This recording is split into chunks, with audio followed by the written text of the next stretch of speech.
tip, Kev, is come out fighting. Now, I'm interested in what specific advice you might give to somebody suffering from depression.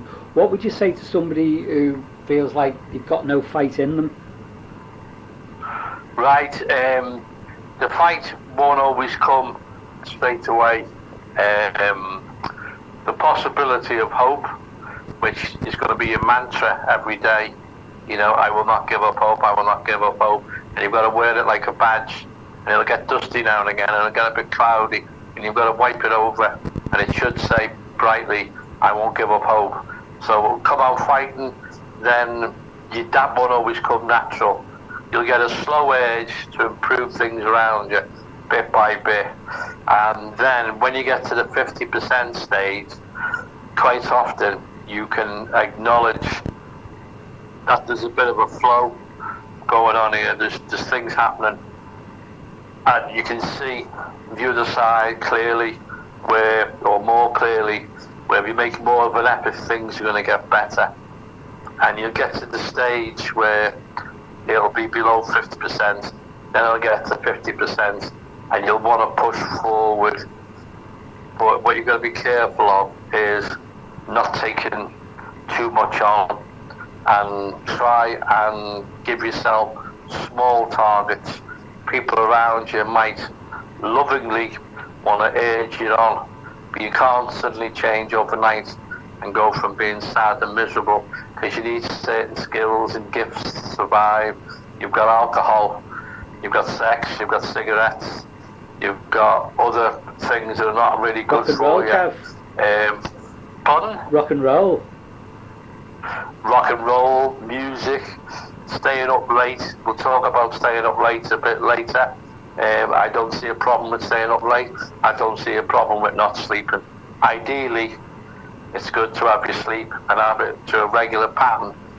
But in the middle of depression, and after you've come out of it, I'll talk about sleep a bit more, how important it is and how important it isn't. Now, come out fighting is when you feel like you're 3/4 better and the other bit needs a push, and you realise that it's demons, it's the other side of you that's causing the problems. It's not you, and it's not really anybody else. It's like demons that you can't see that are slowing your flow, and that's when you feel, right, I'm gonna come out fighting now and push them away, and whatever comes to me the next day or two, I'm gonna fight them. And when you get the fighting mentality, that's how you survive, and you will get the feeling to do it. And until the feeling comes, don't try and push it. Don't manufacture it. It will come, because you'll get bored, you'll be hurt by the amount of people that you've let down, and you also realise that you're letting down yourself, because you should be enjoying life. That's what we're here for, to enjoy life. So yeah, when the stage is right and you feel the urge, fighting is the right way and the right terminology to use, because that's what you have to do. You have to fight for your sanity, especially in this day and age when so much is promised to the people that can maintain power or money.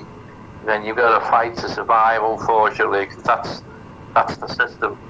But if you can fight to survive your sanity and enjoy life to a certain extent without wanting too much, then it's going to be a day-to-day thing, really. So when I say come out fighting, you know, you just got to acknowledge that you are equipped with the same as most people, and most of your problems are the same as most people.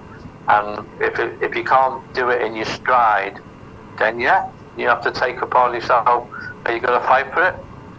So, was there anything specific in your own situation, Kev, that got you out your corner and in the middle of the ring, that kick-started your fight?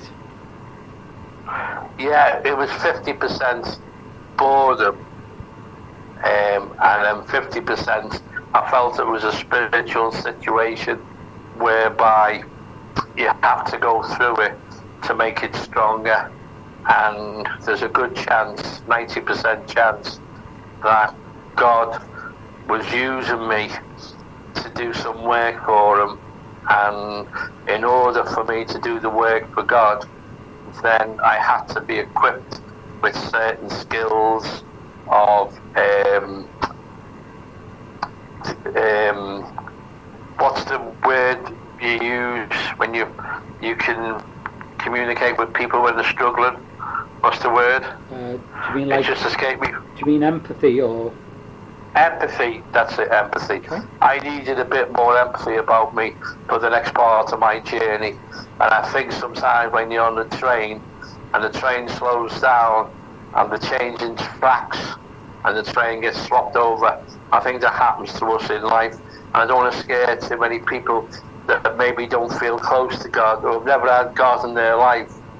I personally think that he moves the goalposts now and again just a bit further, so we get a bit stronger, a bit stronger, a bit stronger. So my fight was that the realization that it was probably a spiritual thing that was happening to me.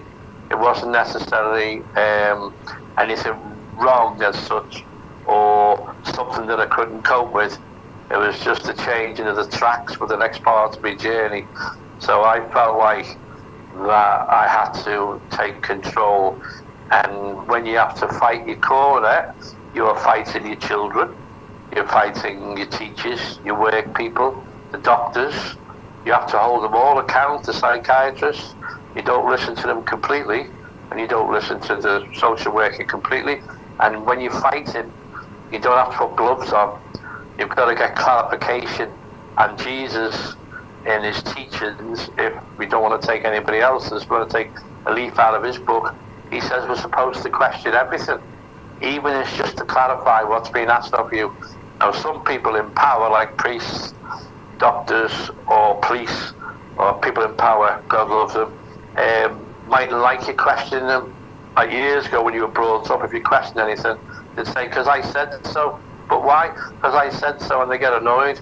But you're supposed to ask, to clarify, and that's part of your fighting.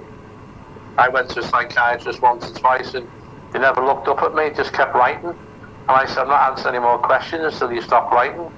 Yeah, but I better write this down. I said, well, you write it and then ask me another question. And they acknowledged me and said, yeah, that's what you've got to be like. You've got to take a certain amount of control.